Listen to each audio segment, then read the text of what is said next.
Fine.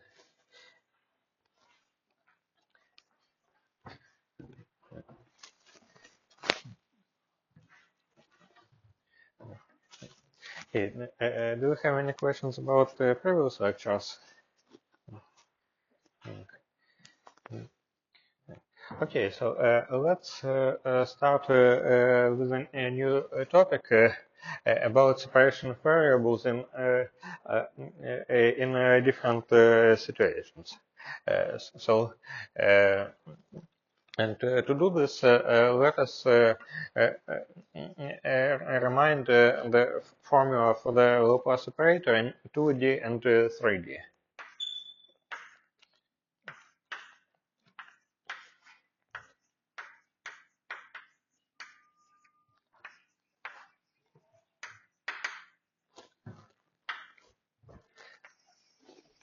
So, do you remember on them?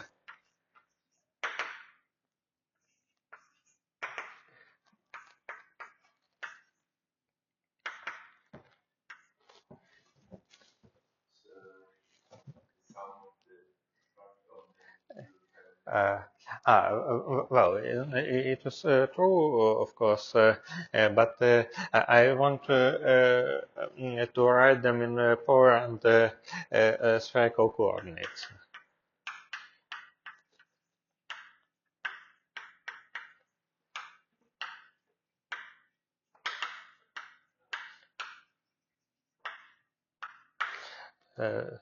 So just to write these definitions.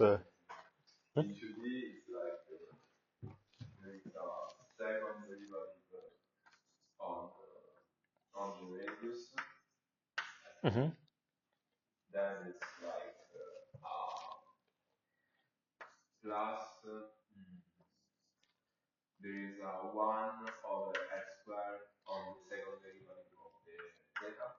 So yes, so it's called phi. And there is also one more term.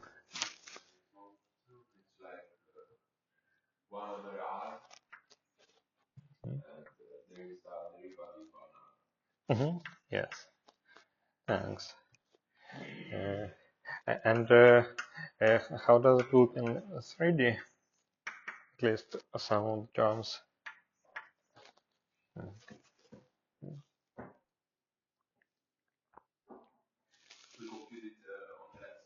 Mm-hmm. Yes. So this and what else do we have here? Let me also remind formulas for this coordinate changes.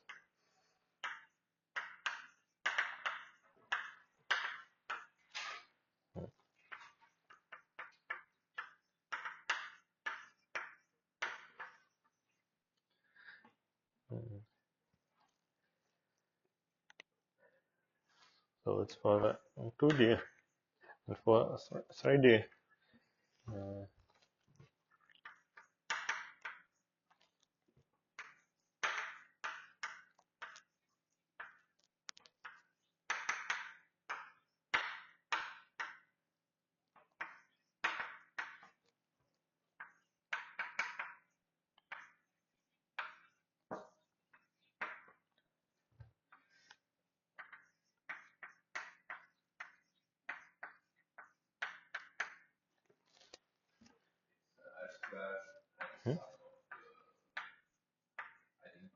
Mm-hmm.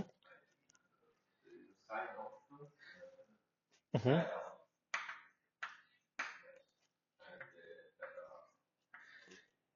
Yes, I don't remember the precise order, but it does not matter. Maybe we can remember. So up to the sign, it is either d phi d theta or d theta d phi. So maybe uh, maybe d theta d phi, because there is something. So there is something that goes like theta when all of them go to 0. This Mm,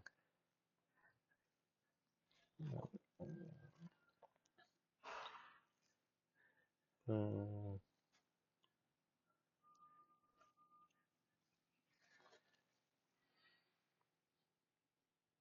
No, actually, well, let us write this in some order,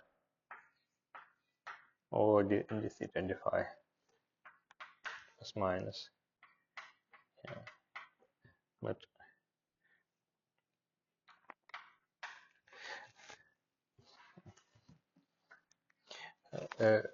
uh, this formula tells you how to write this radial part and theta part, because you know that this operator is self-adjoint, or maybe say if I say that it's Hermitian. Yeah, so what other term do we need to write here?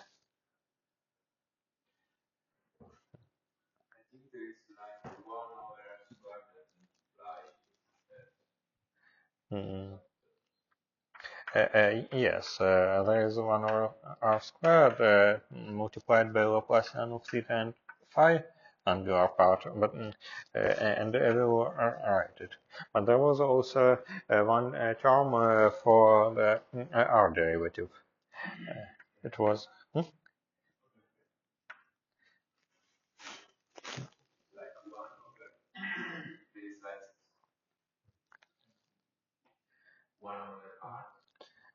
no, this time is 2 over r. And this comes from this r squared in the measure. Well, maybe better to say that, that it does not come from here, but it should be there to make the separator self-adjoint.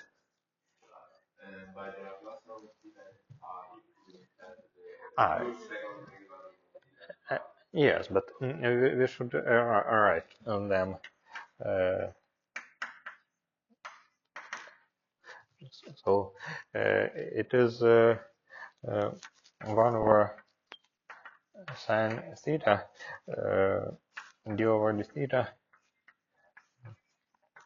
sine theta du in d theta plus 1 over sine squared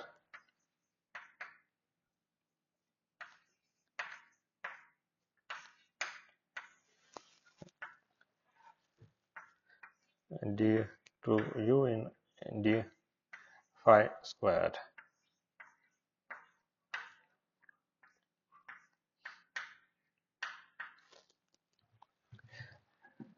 So, mm,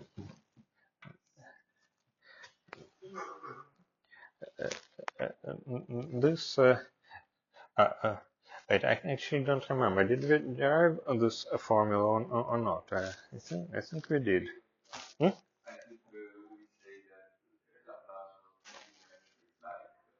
Ah.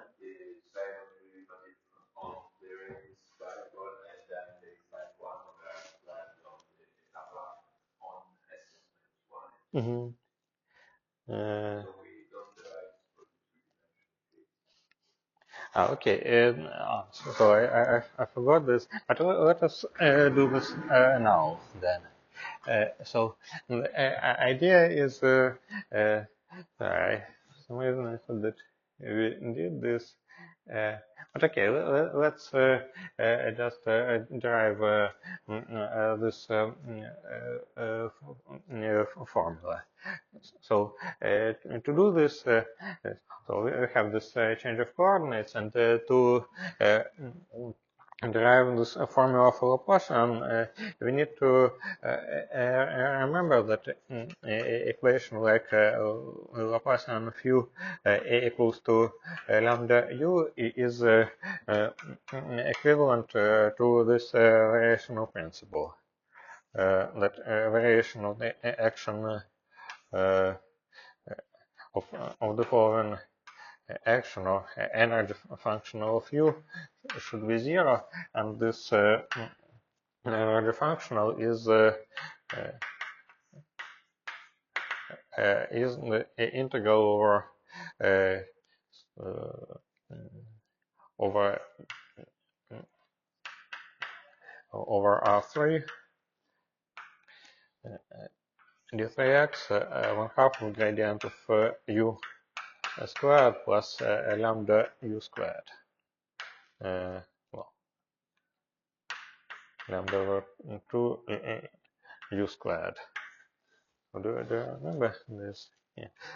So in order to find, in order to pass to spherical coordinates, it's enough to write a gradient of u squared and this measure. So the spherical coordinates are orthogonal as the Cartesian ones. So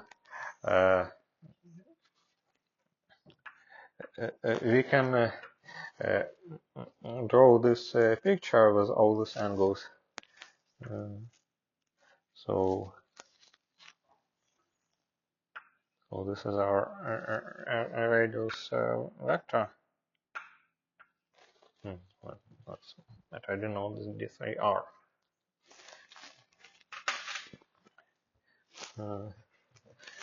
And this angle theta is measured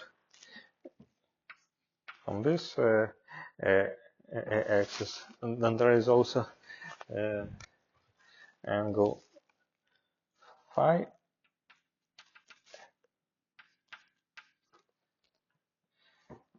and so this is a projection onto this plane.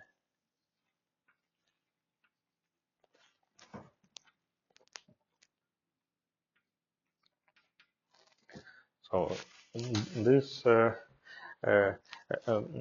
this is R,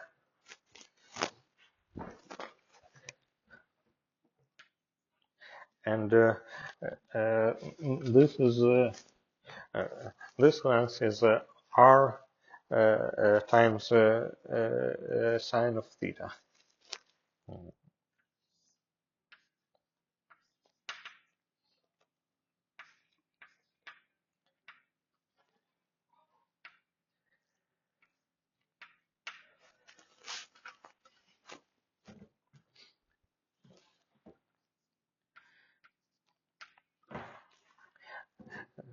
So, and looking at this picture, we can express gradient in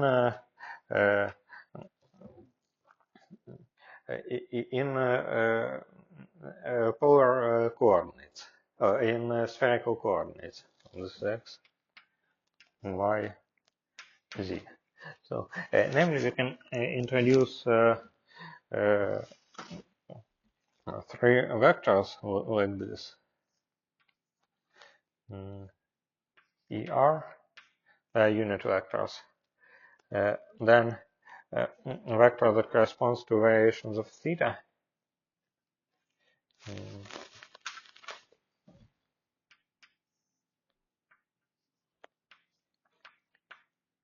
Theta, and vector corresponding to variations of phi, pointing in that direction. So all of them are orthogonal.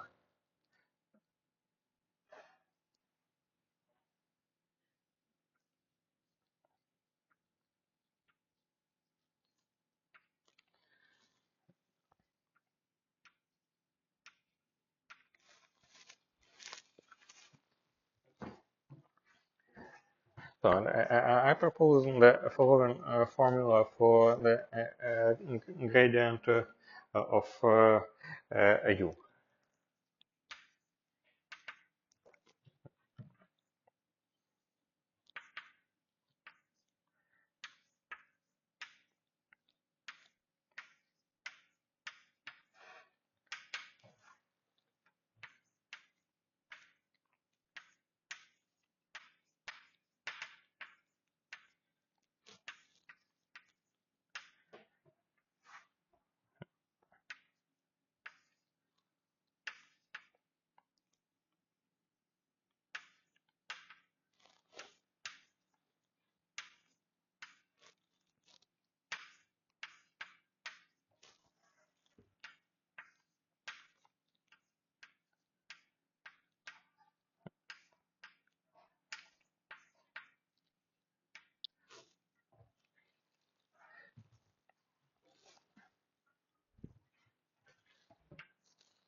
So we can call this a conjecture for now.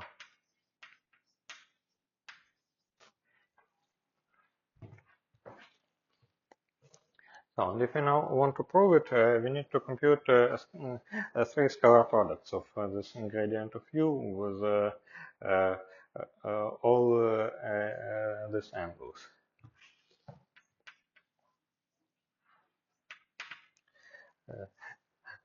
So first, if you compute a scalar product with R, with ER,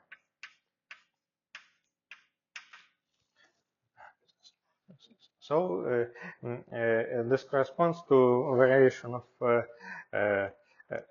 to a derivative with respect to this direction. Uh, so it means that we need to compute E at point R, then shifted by ER and differentiate in the parameter of the shift. There's d and d epsilon u of R plus epsilon E R when epsilon equals to 0. So this is definitely a derivative in in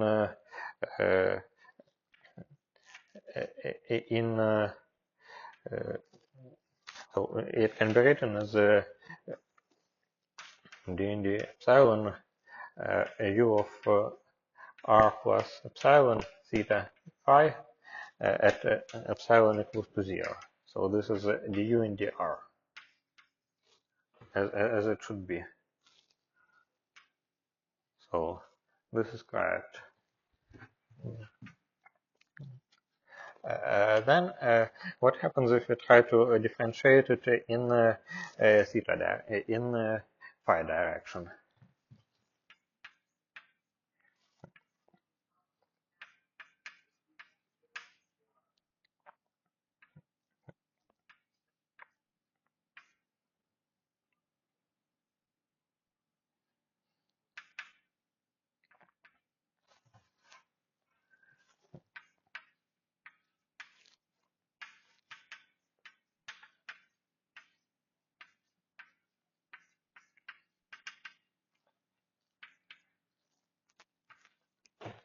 So we should shift this point by uh,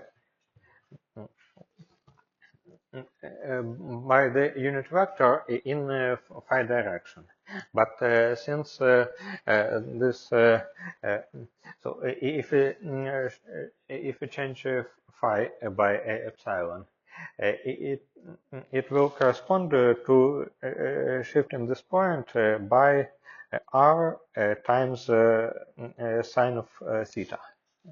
So to shift it by the unit vector, we should divide this parameter, this shift parameter. Yes, yes.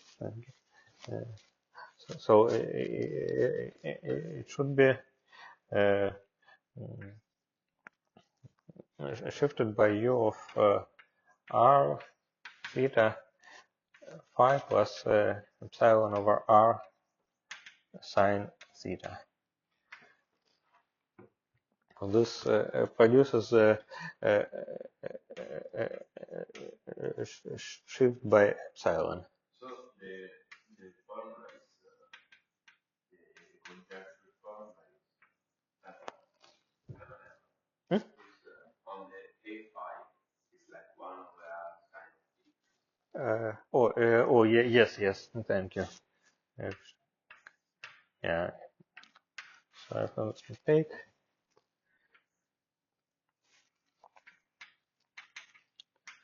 So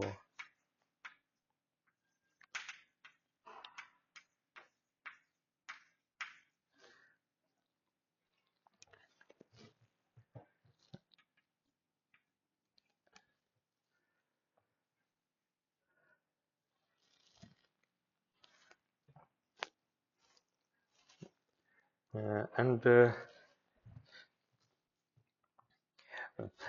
So you can look at this denominator as a single expression given the length of this vector in the phi direction. It equals to delta phi times the length of this projection.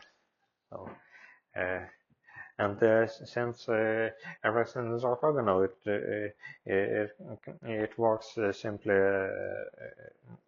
in this way. It has no other projection, only this phi projection. On the last term, theta gradient of u is let's say d in the epsilon u of r plus epsilon theta equals to 0.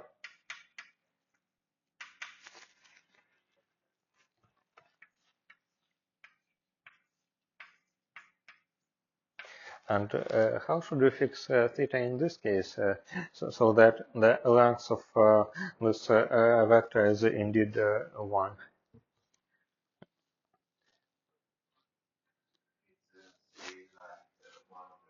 Mm-hmm. Yes. Mm-hmm. Yes. Thanks.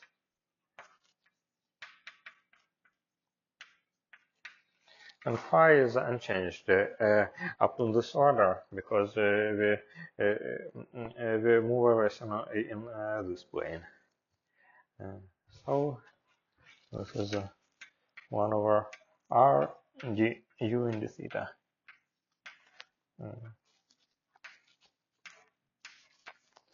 Yeah, so we have this formulas now, and of course everything can be obtained by explicit computations with this change of variables, but it will be more complicated and harder to remember. But this geometric picture also to rederive these formulas if you forget them.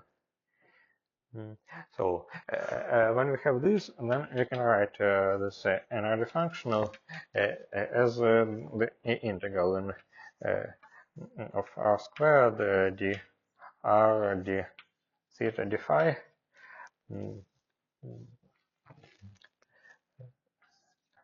times 1/2 probably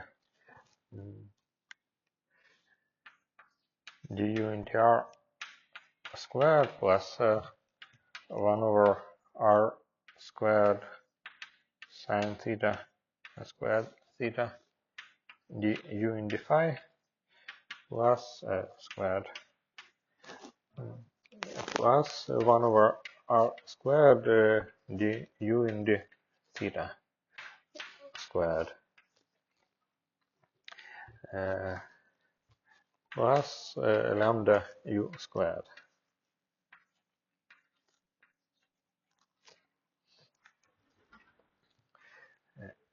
And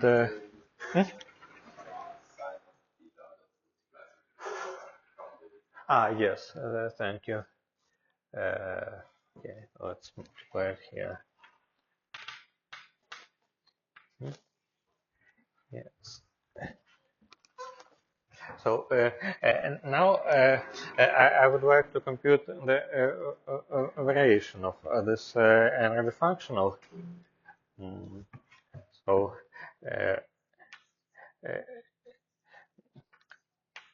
variation of u is by definition d in the epsilon e of u plus epsilon delta u at epsilon equals to 0. And can you tell me the most straightforward formula for this variation? An arbitrary function that so if it was in finite domain, it would need to satisfy some boundary conditions, but here it's just an arbitrary function.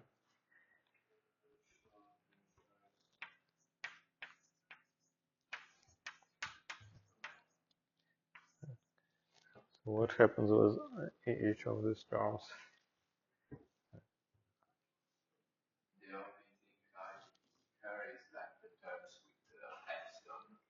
Yes.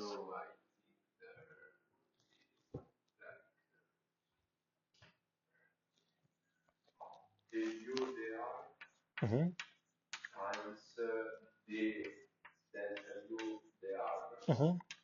Yes.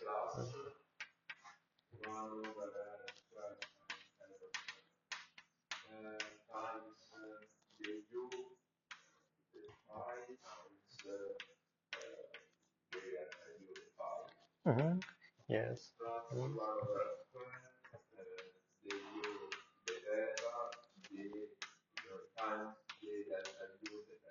Mm-hmm. Thanks. Yes. Mm-hmm. Thanks. Yeah. So there is. Yes, I forgot again. Thanks. This is important. Uh, so, and now, if you want to derive this equation, we should write everything as delta u multiplying some other expression. And to do this, we need to integrate all these terms by parts. And the result of this integration by parts is the following. So r squared sine of theta d r d theta d phi times, let me write delta u as the overall factor.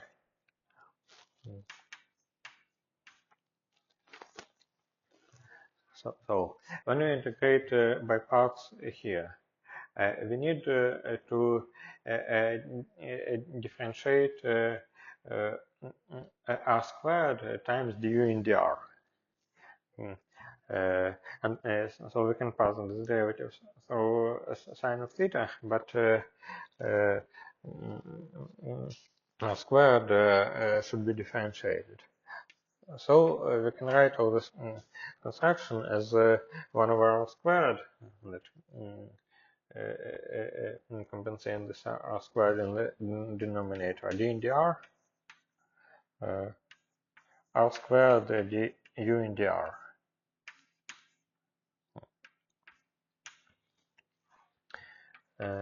Then in this expression, we don't need to do anything because this measure does not contain phi explicitly. So we get 1 over r squared sine theta d to u in d phi squared. Right? And what will we have in the last term?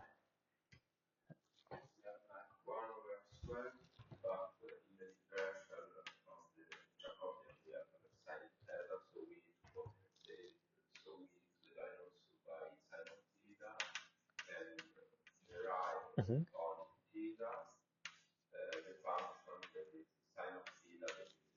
Mm-hmm. Thanks.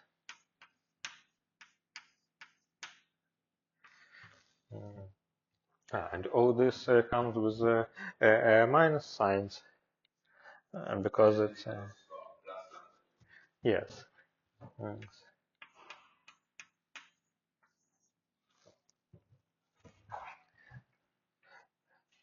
Yes. So if we ask this to vanish in for arbitrary delta u,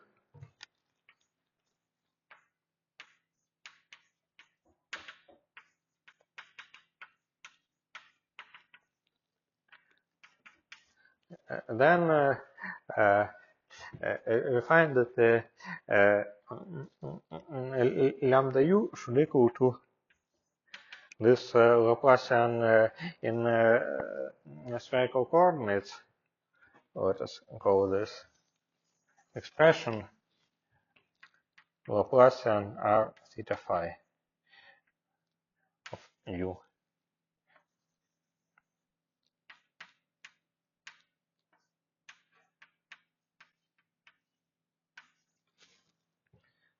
So lambda u should equal Laplacian this r theta phi of u. And since the original expression was equivalent to simply lambda u equals to Laplacian of u, this expression is Laplacian in spherical coordinates.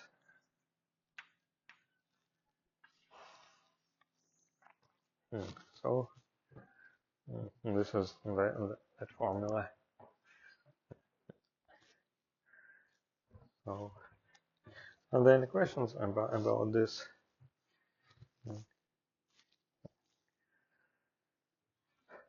So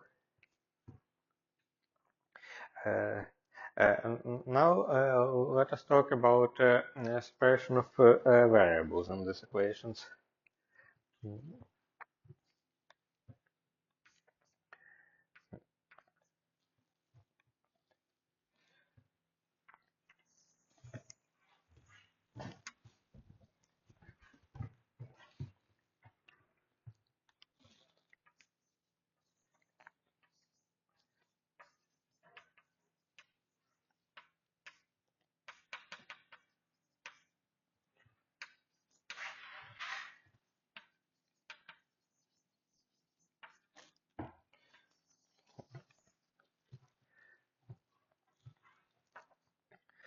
So first let us study the 2D case.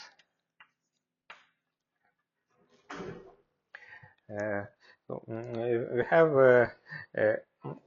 equation Laplacian of u equals to lambda u.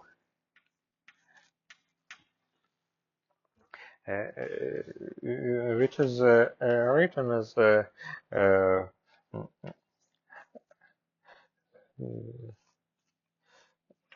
urr plus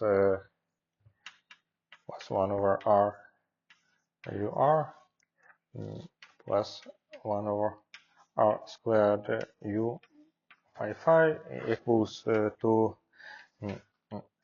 lambda u.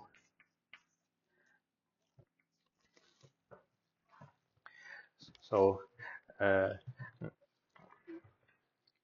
if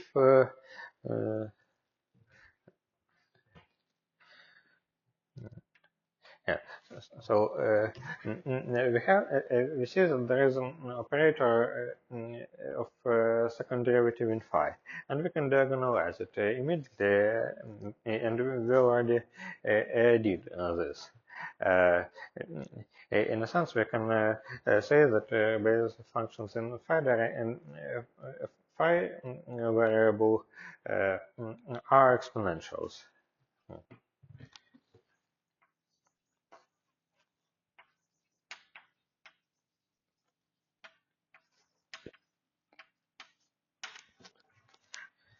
Maybe even not even d in d phi squared.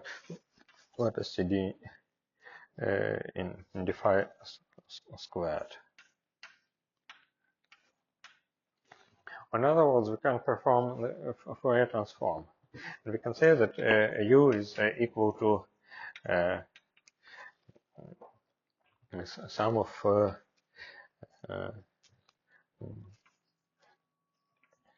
u n u of r and phi equals to sum of u and phi e to I and phi over integer n's. But what if we substitute this into this equation? Hmm? Oh, sorry. It depends on R. What happens if you substitute them into this equation?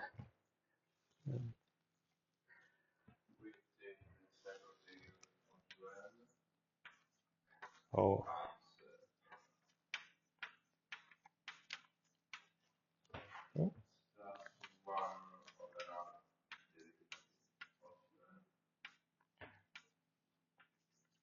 Mm-hmm. Oh.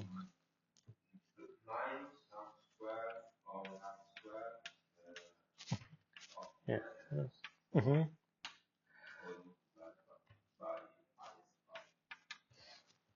But I'm writing this equation for each mode separately.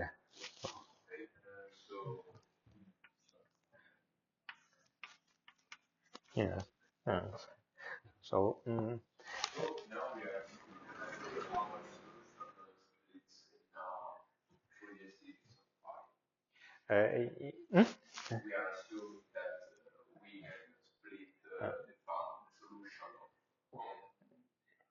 uh, but it's kind of not an assumption of the so we can simply take it for any value of R and perform this Fourier transform, and we will get Fourier modes that depend on R.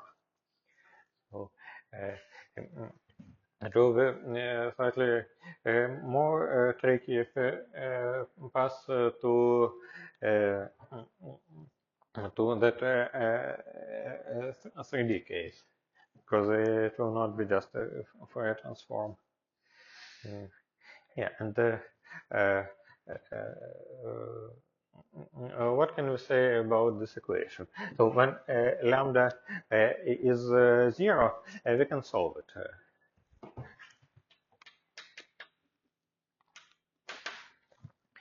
Then remember that this un of r should be with different coefficients, so like an r to n plus bn r to minus n.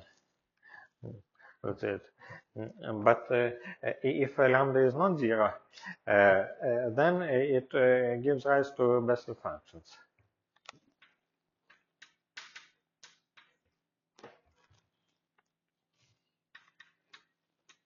which we'll study a bit later.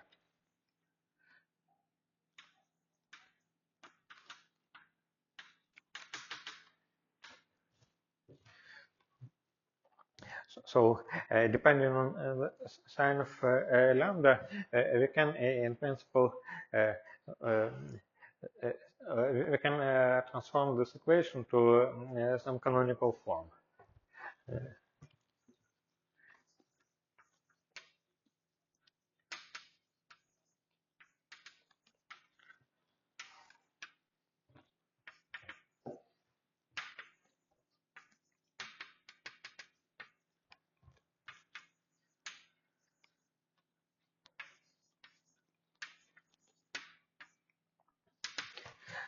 So we can say that this lambda equals to plus minus omega squared, and then also scale r, saying that r is uh, x over omega.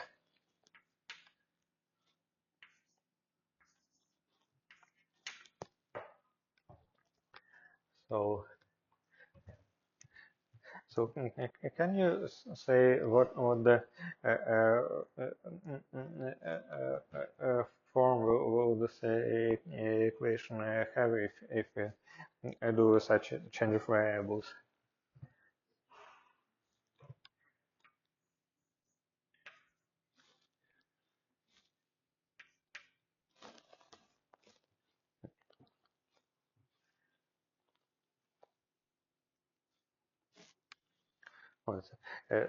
So all these terms have degree minus 2 in R. So this one has r squared in the denominator, this have r and r derivative, this have second derivative in r, so all of them will be multiplied by omega squared, and this omega squared will cancel with omega squared in the right hand side. So we will have an equation like this, u and 2 primes. Hmm? Hmm? But how to say this? I want to. No, it's a notational question. Maybe so. Also, to write the canonical form, people also multiply all this by r squared. So they write it like x squared un 2 primes of x plus x un prime of x uh, minus plus un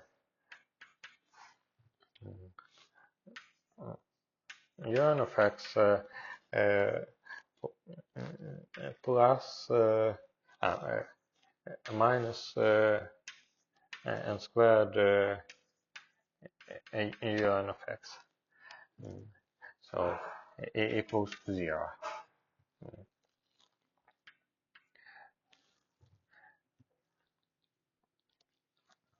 And solutions to this equation are called, so for the lower sign, they are called Bessel functions. For the upper sign, they are called modified Bessel functions. But they differ simply by the argument, by multiplication of the argument by I, because it is corresponds to changing omega to I omega.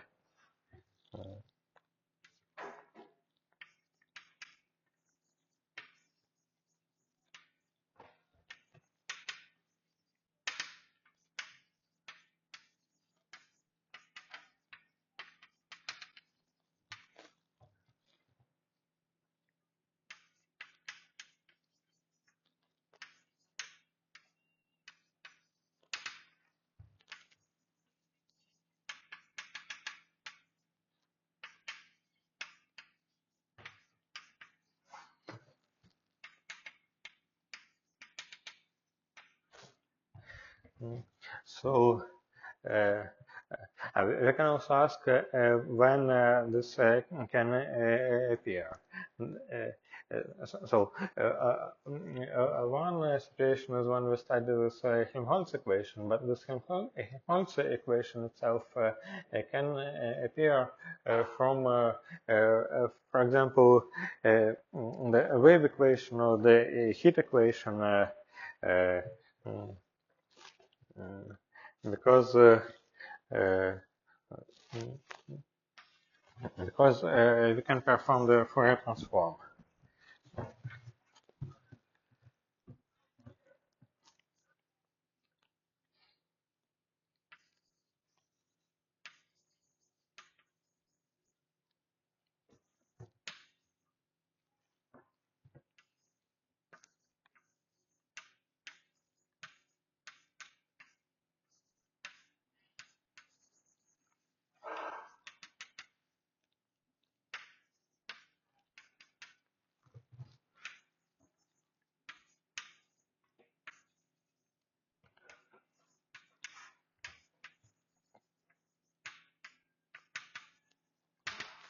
Because if we start from something like this, d t t u minus equals to Laplacian of u,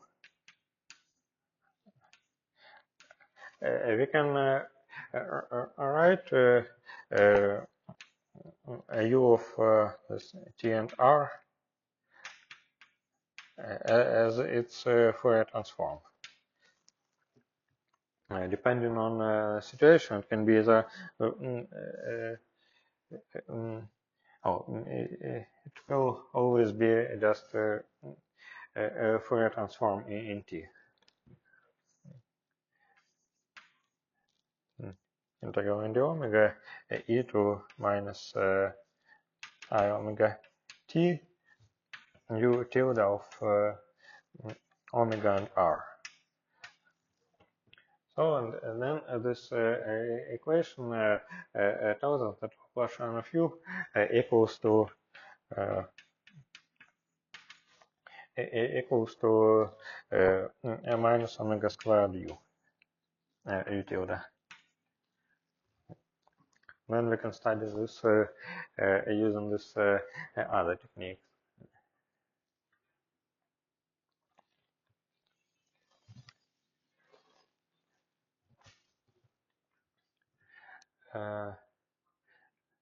So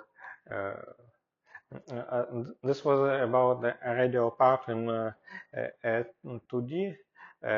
So in the 3D case, this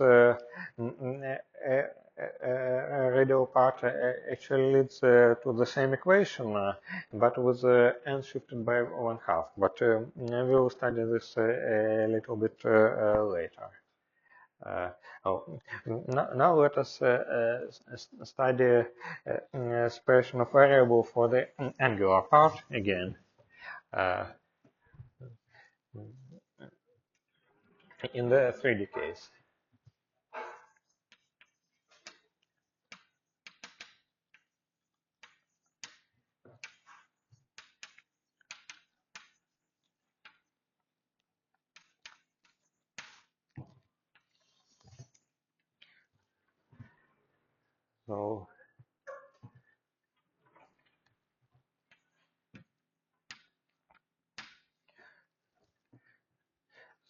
So again, we have this radial operator.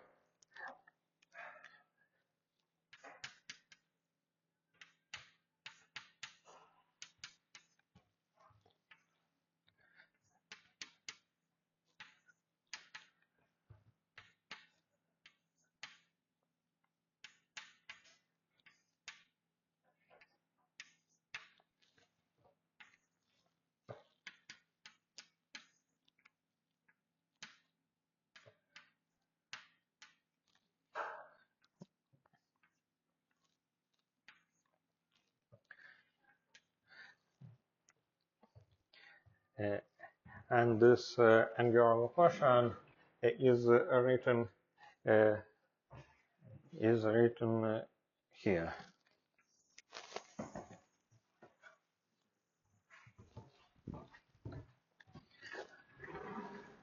So first of all, we can diagonalize d in d phi squared as before, or even d in d phi. So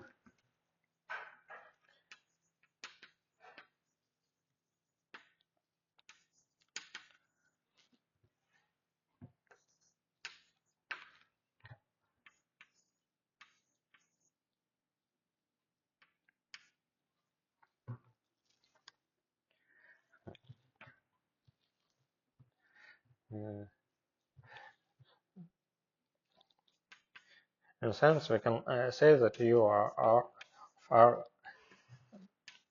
theta phi is sum of un of r theta e to I n phi. But then we should also diagonalize this full operator that contains theta derivatives.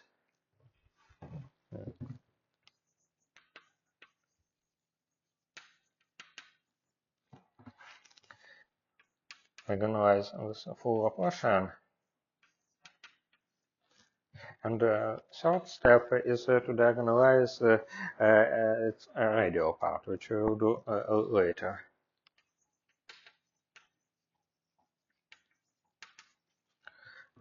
Oh, not radial part, but this combination.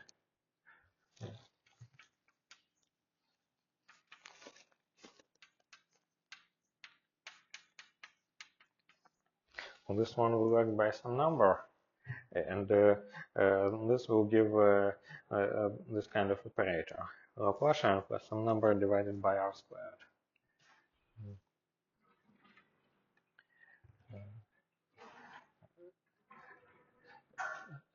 So yeah.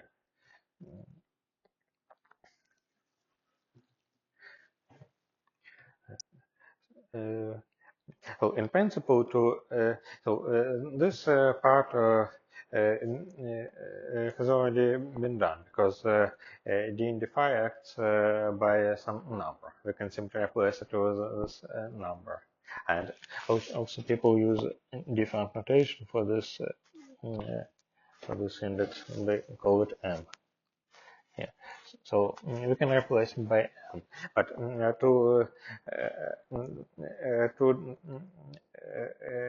diagonalize the rest of this operator, in principle, we need to solve this second order equation on u of theta. And to avoid doing this, I propose to do some trick uh, uh, based on our knowledge uh, about the Laplace equation. So,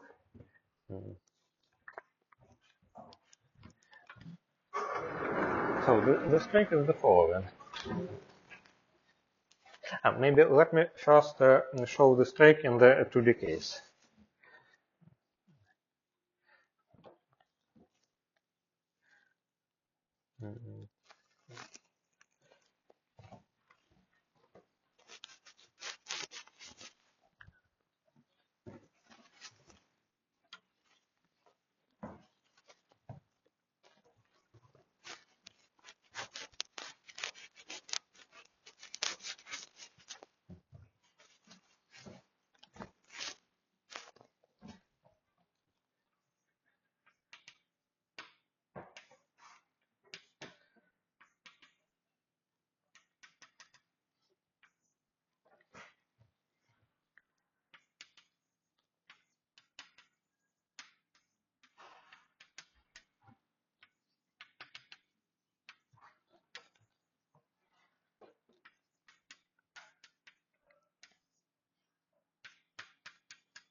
So, first of all, let us look at the 2D case. We have uh, and let us study this equation, Laplace of u equals to 0. Uh,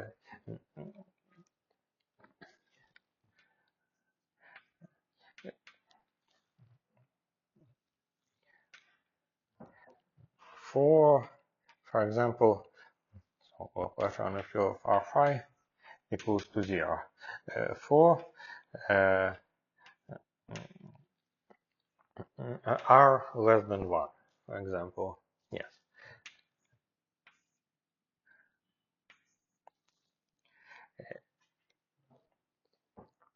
We can write a solution of this equation.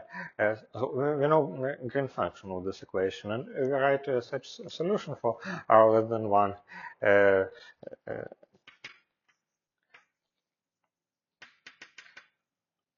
Simply by taking a green function with a source located for at some point for r greater than 1.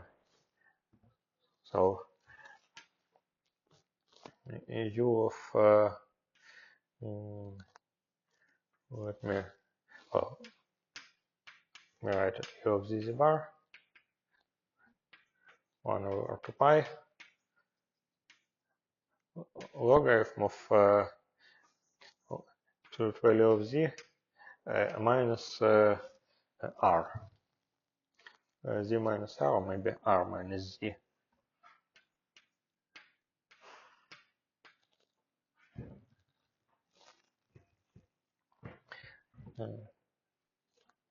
R greater than 1.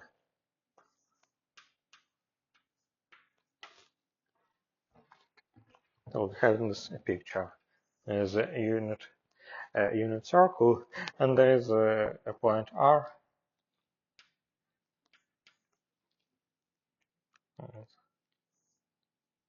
1, Here we have r and angle phi, right? Let's call this u r.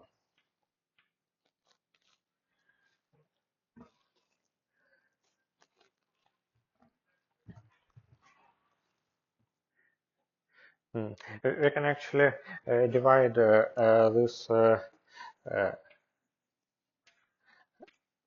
by r. It will not change anything.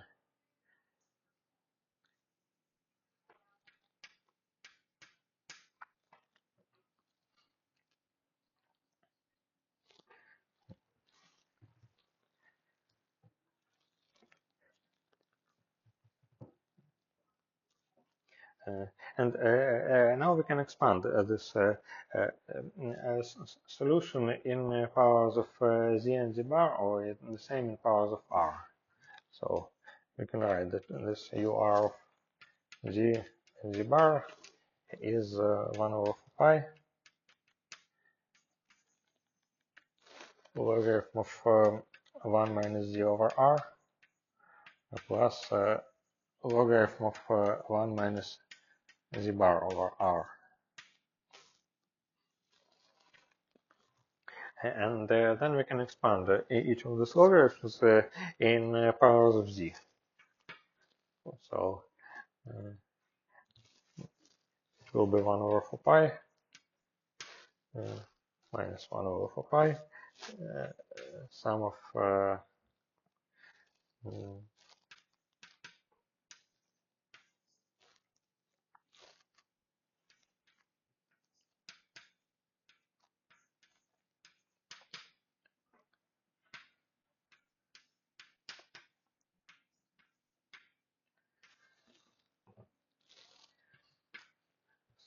oh,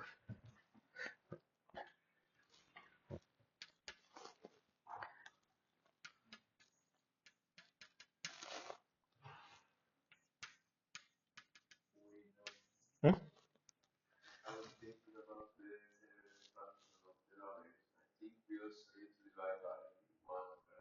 Yes, thank you. I forgot this. Yes, thanks.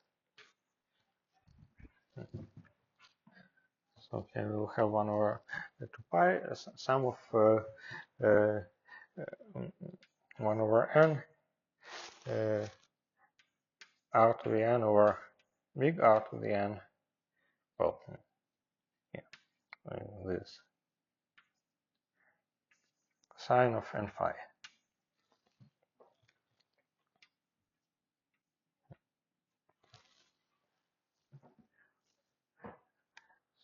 So, and what do we see? That we have this series, and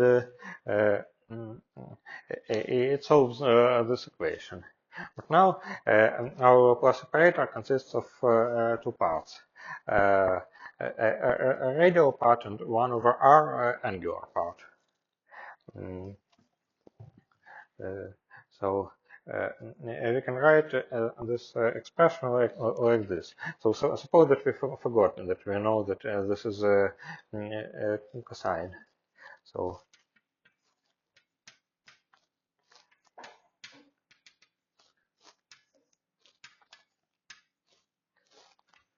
oh,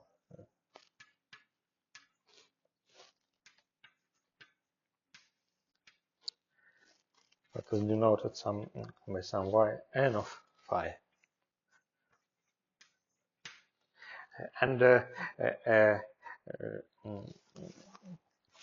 we know that Laplace operator actually on the sum gives 0. So we know that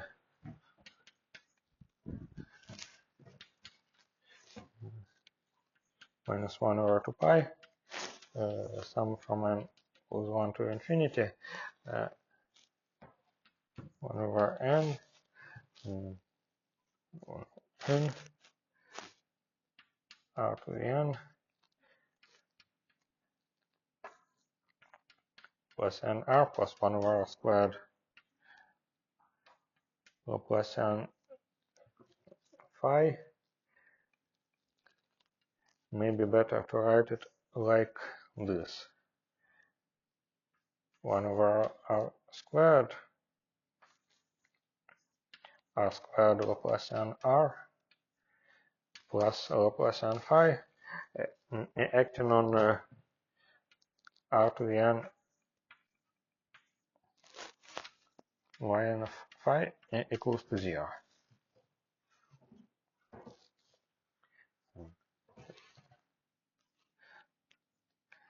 So, do you know how this radial part of the Laplacian acts on r to the n? What is this expression r squared Laplacian r acting on Rn?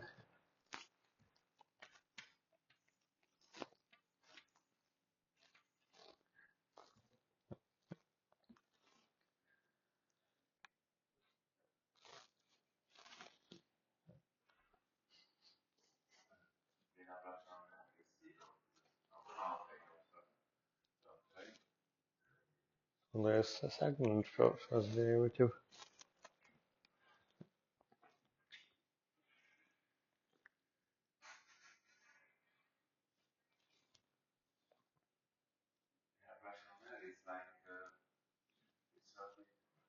Hmm?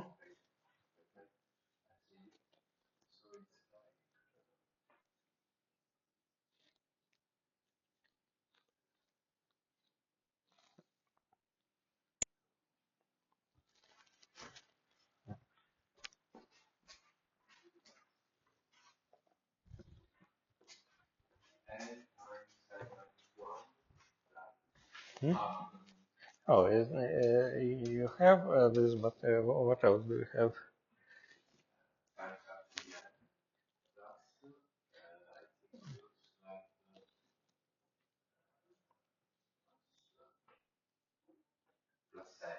Mm-hmm. Which is unsquared. Yes, so it's a row factor.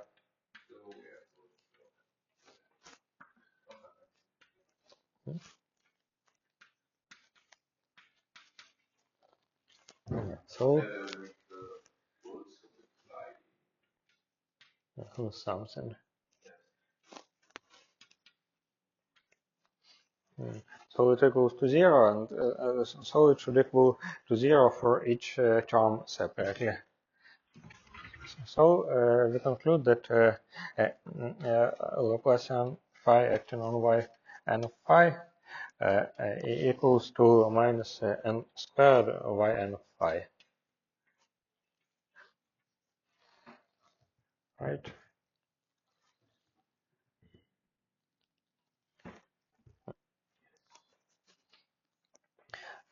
So, of course, in this case, we knew that second derivative acts on cosine of n phi by multiplication by minus n squared.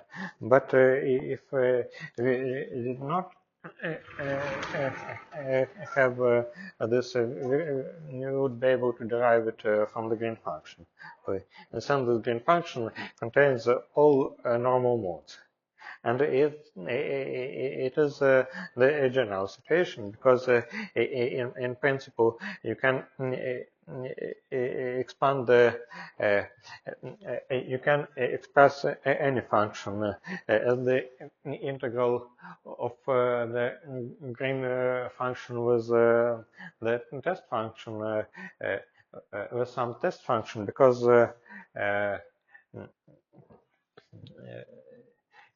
you can solve. You can simply take any function, take its Laplacian, write the result on the right hand side, and then express this function as a solution to the Laplace equation. So it's an argument why the Green function should contain all of the normal modes. And here is an illustration of this fact, like an illustration of how we could extract those normal modes from the Green function. And now I propose to do the same in the 3D case. I propose to do the same trick. So probably I can erase this because we still have yeah, we have a formula for the separator.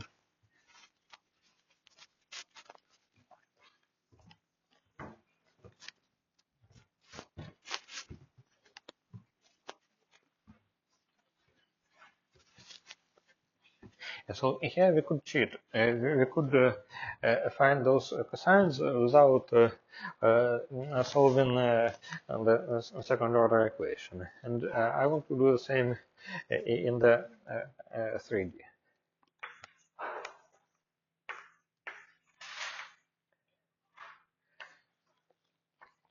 So first, I would like to solve this problem for m equals to 0.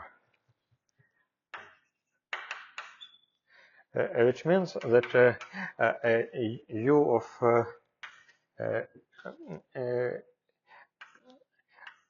theta and phi is actually just u of theta. No phi dependence.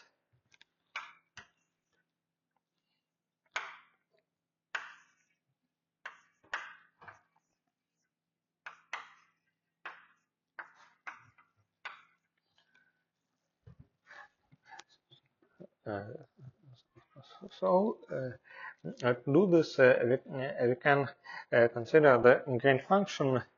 So we can solve this problem in the unit sphere, or maybe in whatever sphere actually. But let us suppose it is in the unit sphere. And we place the source in the gain function here.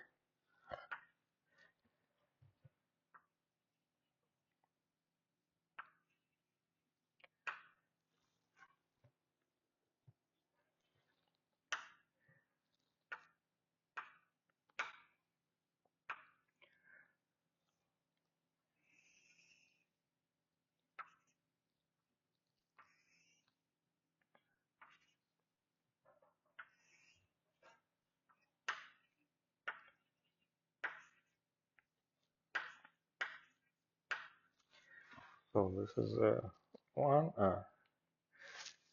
Probably I should have used in different color, but no, probably it's fine.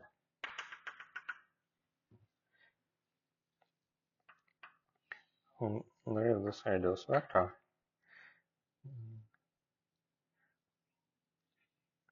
And there is an angle theta. And there is so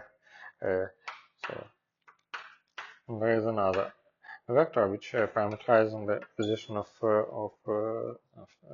source, and this is placed on z-axis.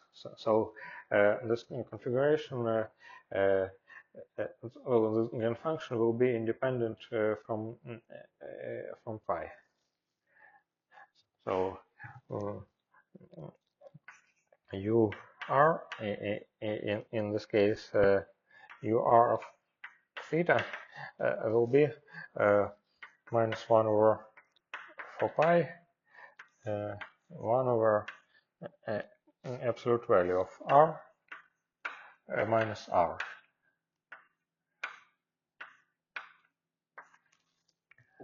So this vector r in this case is 0, 0 r, and small r is well, as before, r cosine theta, cosine phi, r cosine, oh, sorry, sine theta, sine theta, sine phi, r cosine theta. Yes, so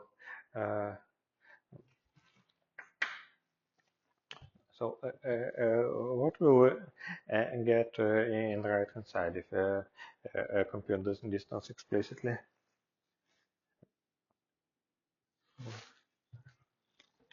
So 1 more over 4 pi. Huh? Yes, yes, sorry, yes, R, yes, it's true.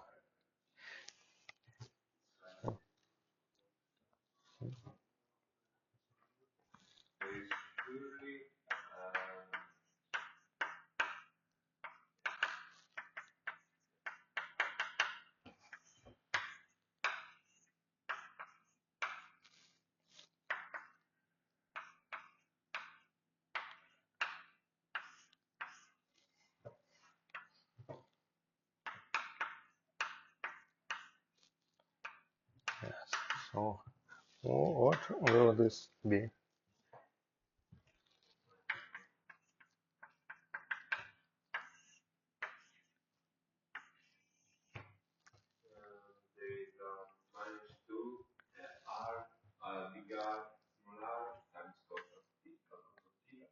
Mm-hmm.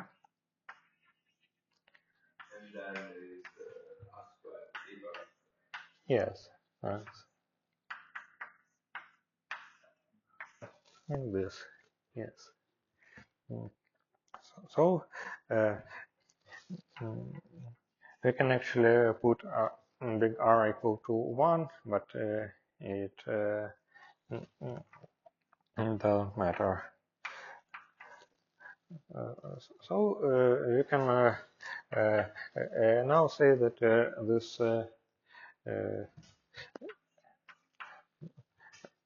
mm, let us take one of these R's outside. It will be minus 1 over 4 pi,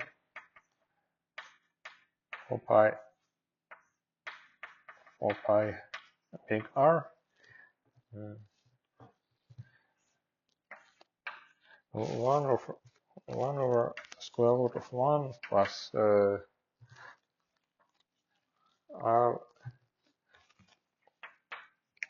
over R sine theta, so minus 2 R over R sine theta plus R over R squared.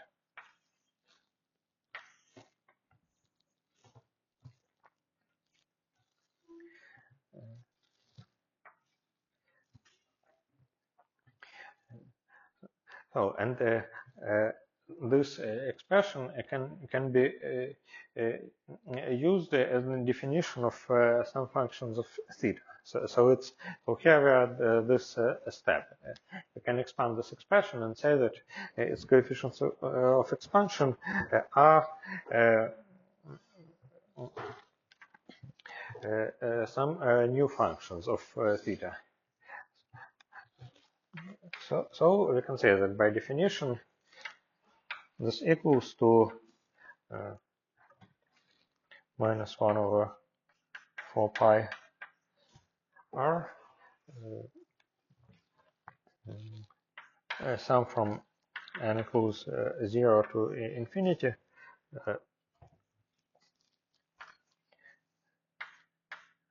r over r to power n, n of sine theta.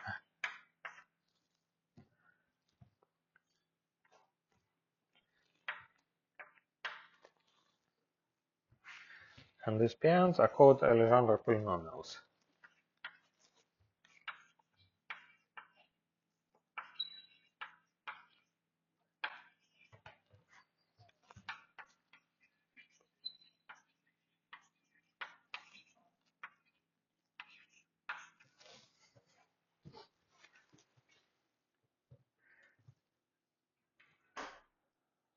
So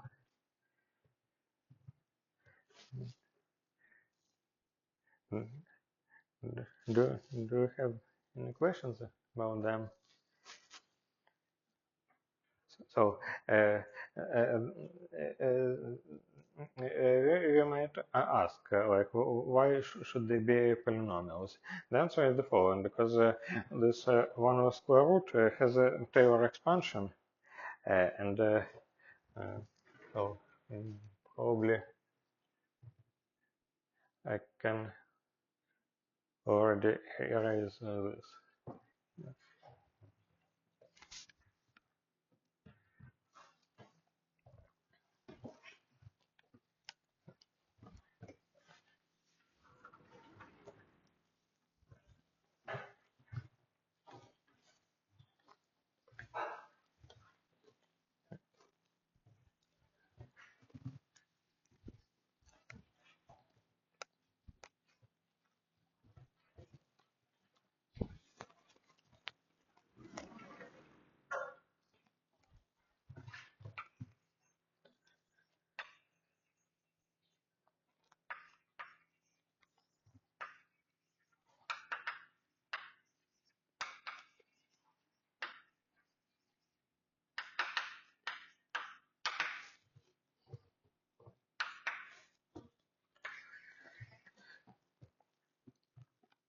Actually, I could do this here. Uh, to compute them, we need to expand the. So let me denote this r over r by t.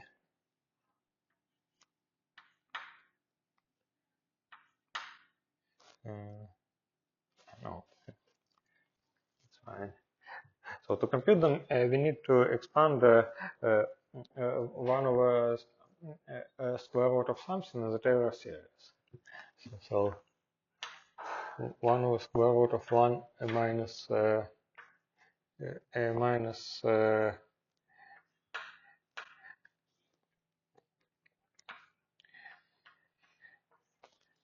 x first derivative is equal to um, to 1/2 1 over square root of 1 minus x 3 over 2. The second derivative of this is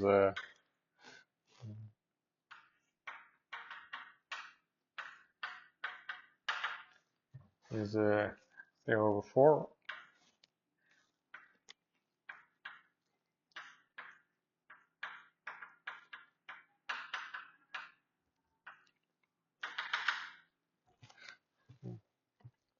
So there is some expansion around 0.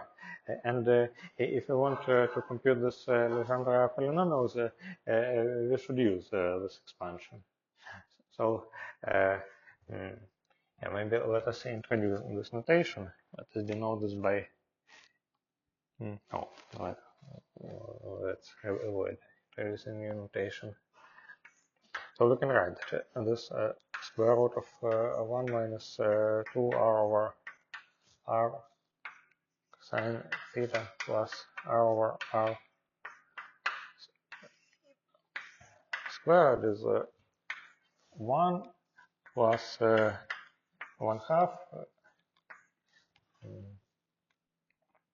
2r over r sine theta plus r over r minus plus 3 over 8, because there is a 1 over 2 factorial in Taylor series.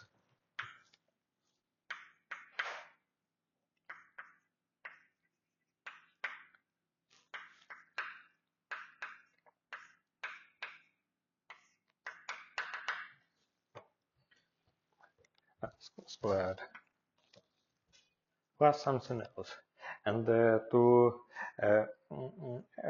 find to find the Legendre polynomials, we need to find the coefficient in front of r over r.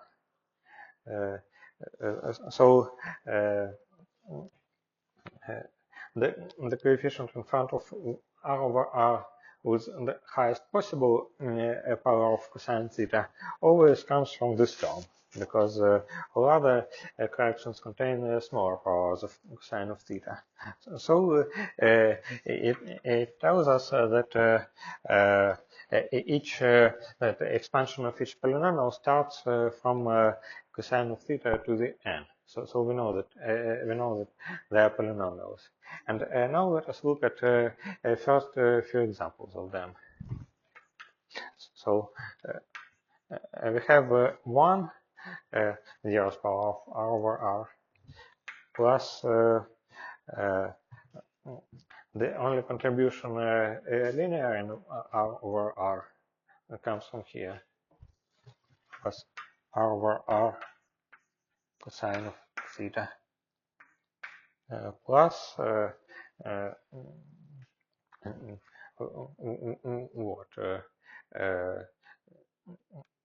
Well, the first quadratic term comes from here. This is r over r squared. Maybe you can tell what kind of terms we have here. Yes. So.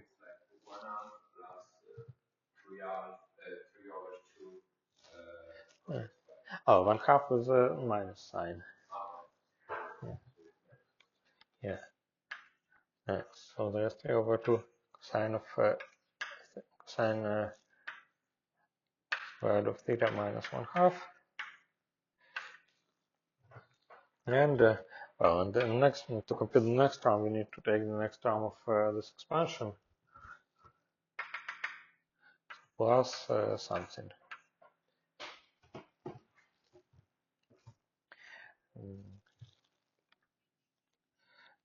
So this is P0 of cosine theta. This is P1 of cosine theta. This is P2 of cosine theta.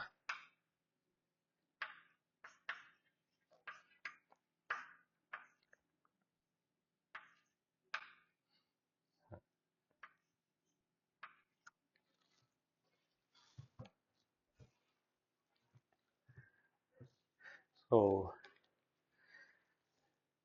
and now let us try to compute a Laplace eigenvalue, because we were looking for angular Laplace operator eigenfunctions.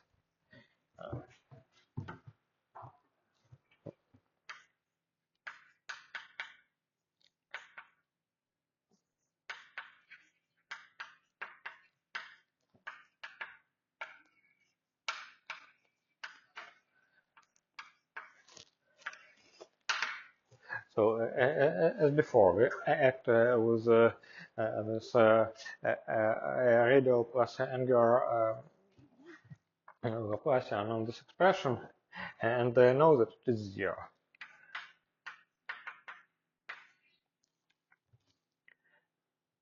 So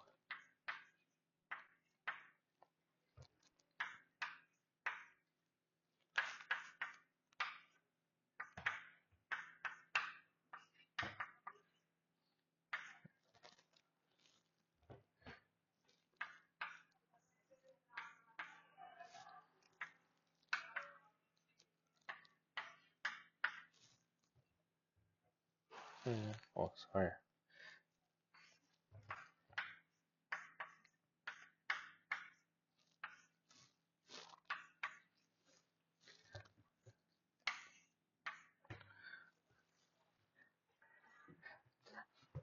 So, how does a radial Laplacian act on r to the n?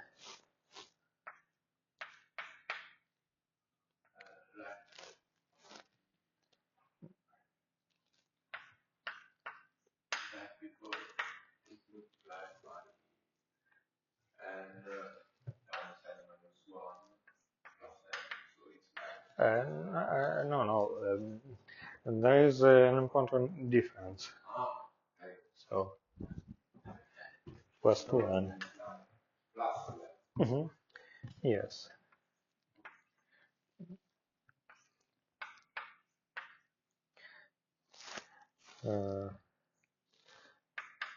So we know that the sum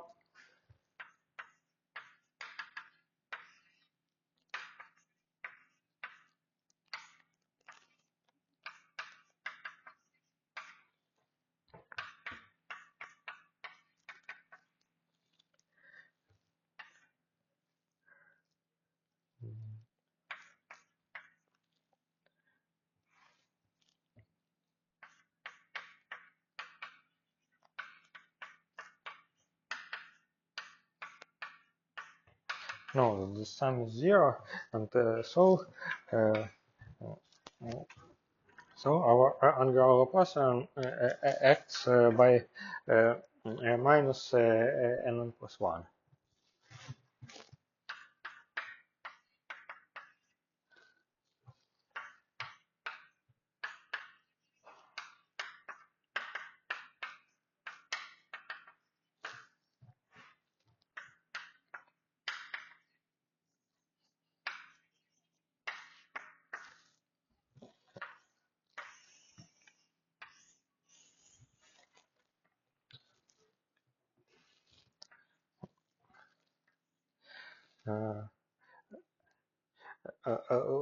Let us also try to write this condition using another variable.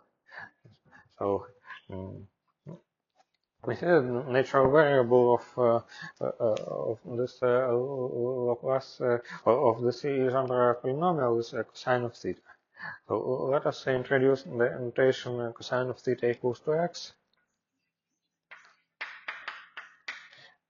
And let us see how this differential operator looks like.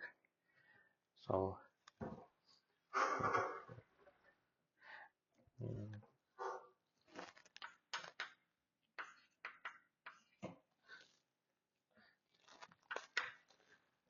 so and the 2 and the 5 squared can be replaced by minus m squared.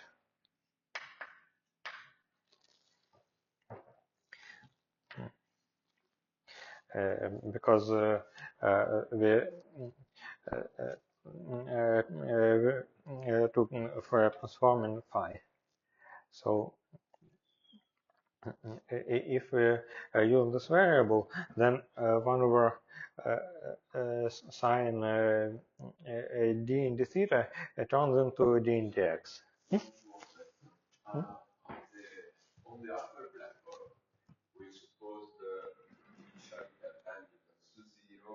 Mm-hmm. So we are only looking on the first term of the expansion of the solution in terms of the generalization. No, it's like not first term. It's just one block that corresponds to m equals to 0, and this is the block that corresponds to that precise eigenvalue of d in d phi squared.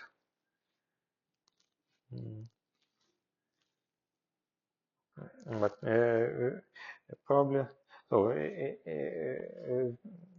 probably will consider the case of general next time. So, but it's also doable in a very similar way. Yeah. So.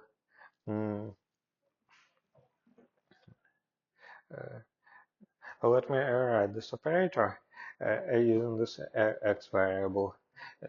So d in d x is minus 1 over sine of theta d in d theta. So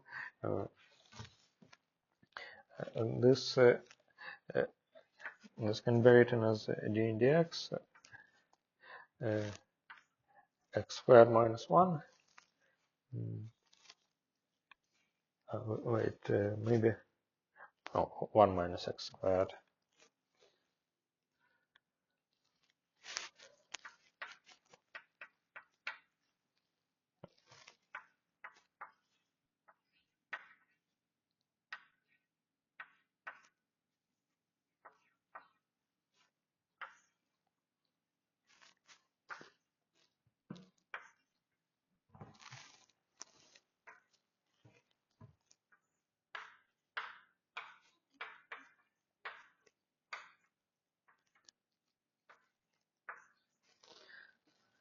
So in general, there's such a formula, and if m equals to 0, then we have only one operator, and we know that this Legendre polynomials, like of all those we see and those that we haven't computed yet, they are eigenfunctions of this second-order differential operator. So, in some sense, it is a generalization of the Fourier transform. Originally, we had just a second derivative, and it was diagonalized by trigonometric functions. And now we have this less trivial operator, but still with explicit eigenvalues that are slightly more complicated to compute. Yes, so before moving to a general M case, let us study one application of this Legendre polynomials. So in principle, this could be done even without introducing them. Maybe I can already erase these low-pass operators. But it is slightly more straightforward if we use them.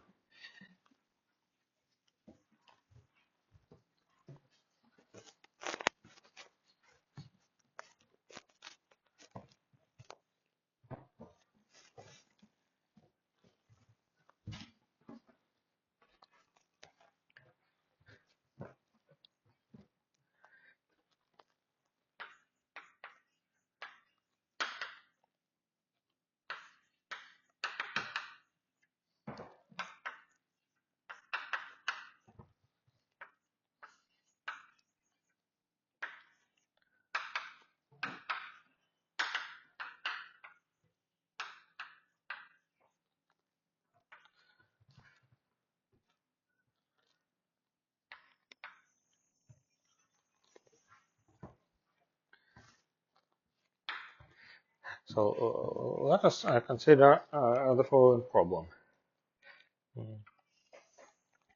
Suppose that we have a metal sphere of a radius 1.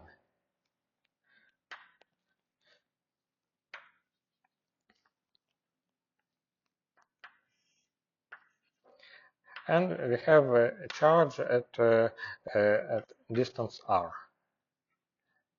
So this is the axis.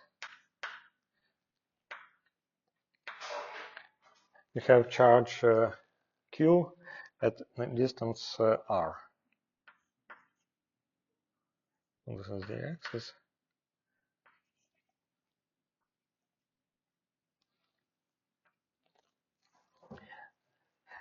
So we have a Laplace equation plus n of u equals to q times delta function of r minus r times z, and u of 1, theta, and phi equals to constant.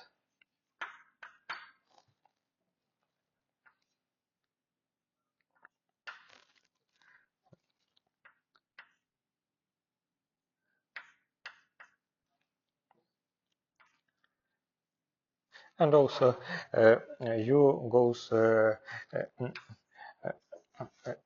of so when r goes to infinity, u should decay faster than 1 over r. So u of r, theta, and phi should behave as q over r, sorry, minus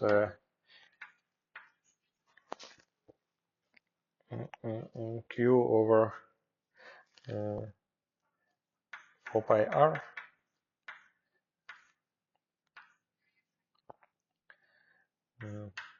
plus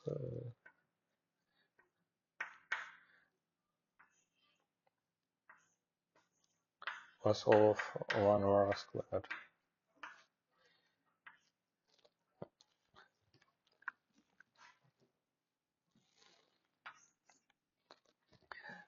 So this problem is phi independent because we placed this charge on the z-axis, and so in principle we could point the z-axis in direction of this charge because we had this freedom to use coordinate systems. So the question is how to find such a solution that it is constant on the sphere. And the naive starting point is, of course, the same expansion. We can take the field of this charge and expand it on the unit sphere.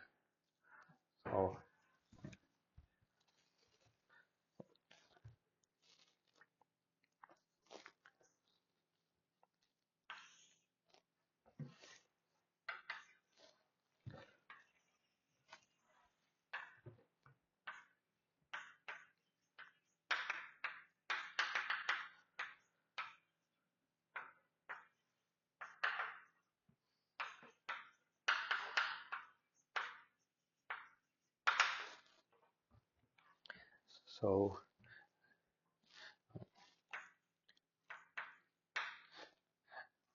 potential created by this charge.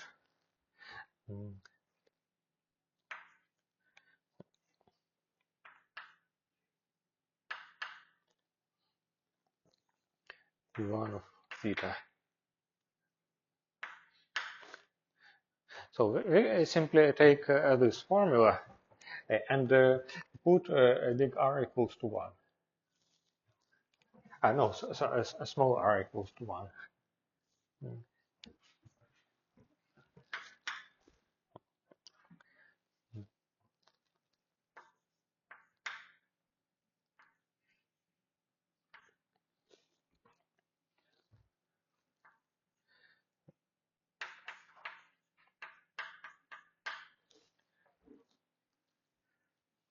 So let me first write this square root.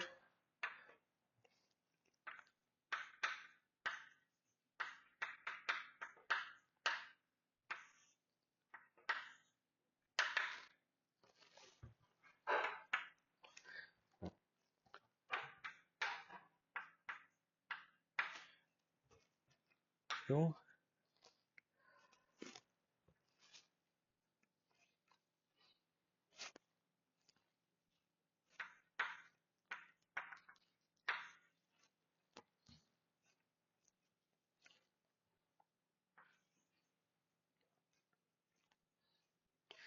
So here R is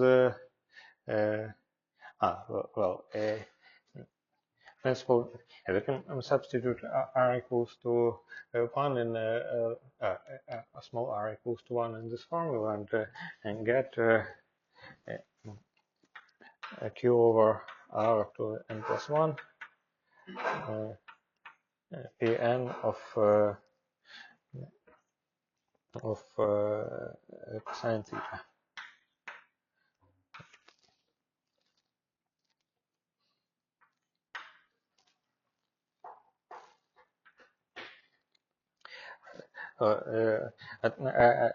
Next question is, can we write such a solution of the Laplace equation that has the same asymptotics, that has the same boundary value for r equals to 1, but is well defined in this outer region. So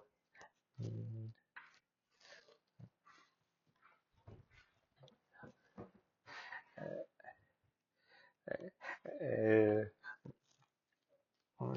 I propose to do the following. I propose to try to put some charge at distance a and try to expand the field created by it at in this outer region, and then try to adjust the position of the charge. So let us put here charge q at distance a.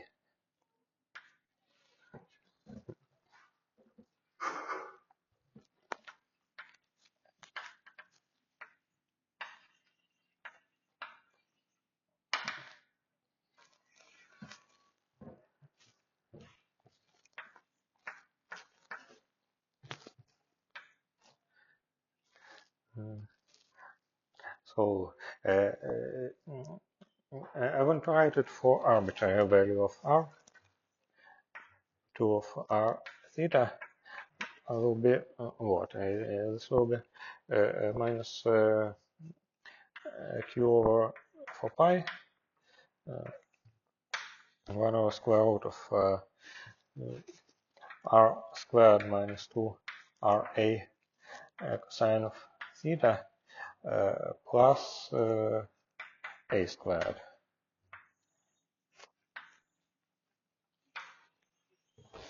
And since a is less than r, we can expand this in a over r. So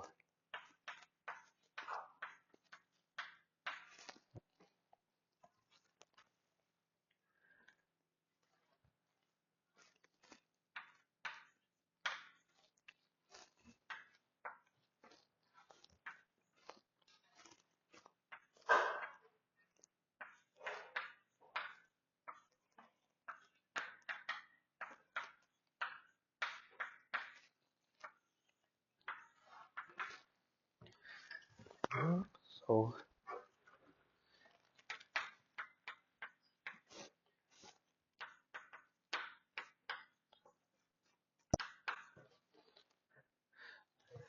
hmm? Oh, yeah, thank you. A over r.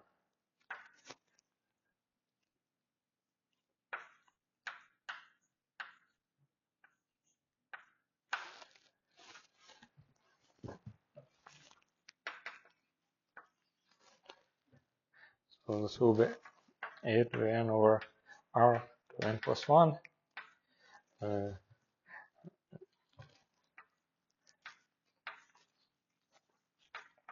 Pn of cosine theta.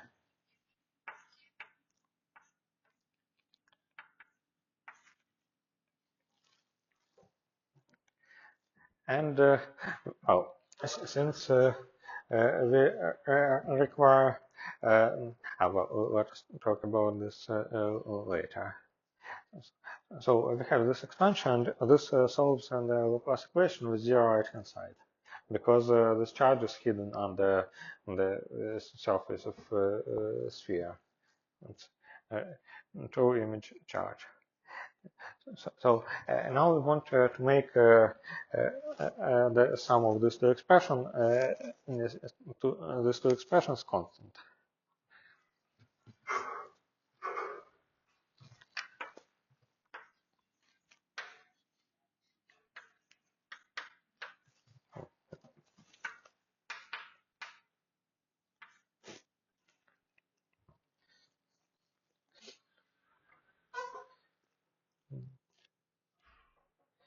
Maybe let me write this like this, 1 theta, in the sense that it depends on r, but we put r equals to 1 theta.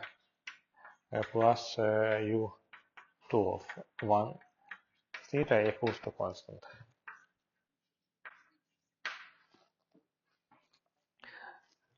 So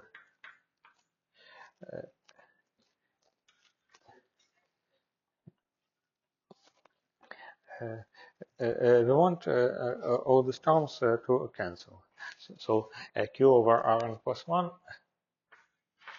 q over rn plus 1 plus big Q over big Q times a to n equals to 0.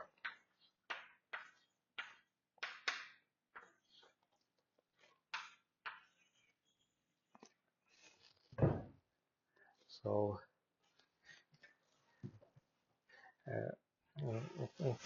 can you solve this equation for Q, for big Q and for A?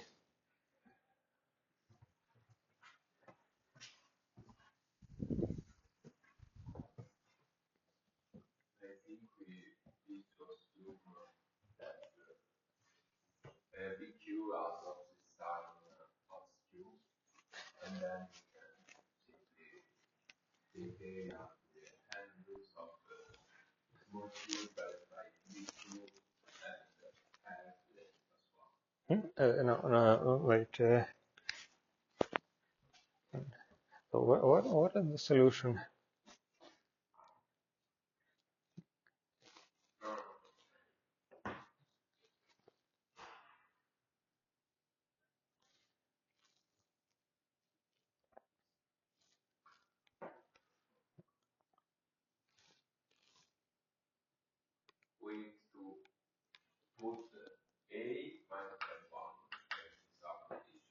Hmm?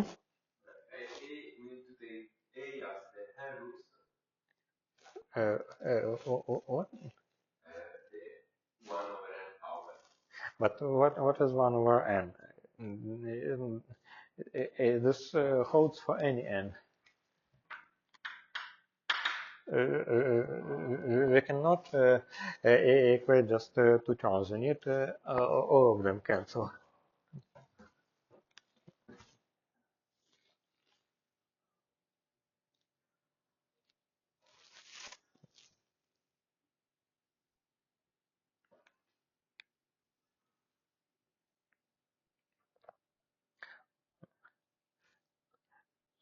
So you can first think about the asymptotics of left-hand side and right-hand side. So when n goes to infinity, this expression and this expression should have the same asymptotics. Or maybe the logarithms, maybe better to say that the logarithms should have the same asymptotics. Yes, yes.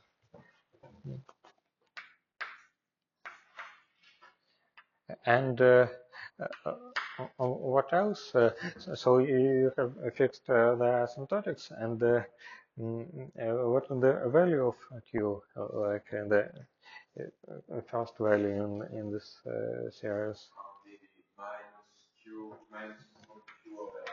Mhm. Yes.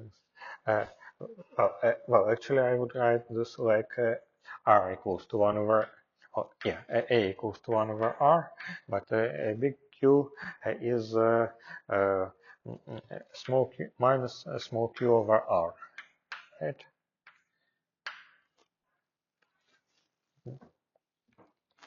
So we could find this. And if we ask for this asymptotic set infinities, so that the charge of this sphere is 0, we should put another charge which equals to minus q.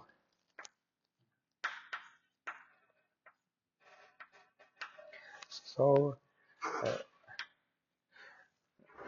so the first solution is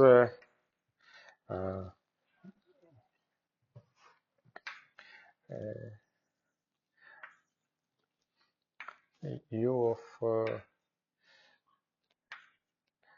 r is u1 plus u2 plus u3, and that equals to minus 1 over 4 pi.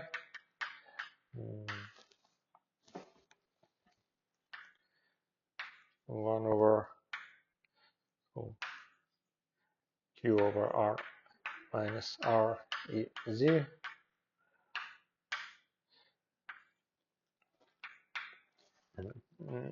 minus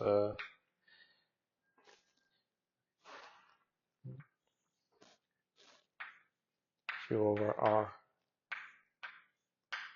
minus 1 over r e z plus q over r is simply source value of r. So it is the same result as in the 2D case. The only difference is that now the value of now values of these charges are different. They depend on the distance to our external charge. So.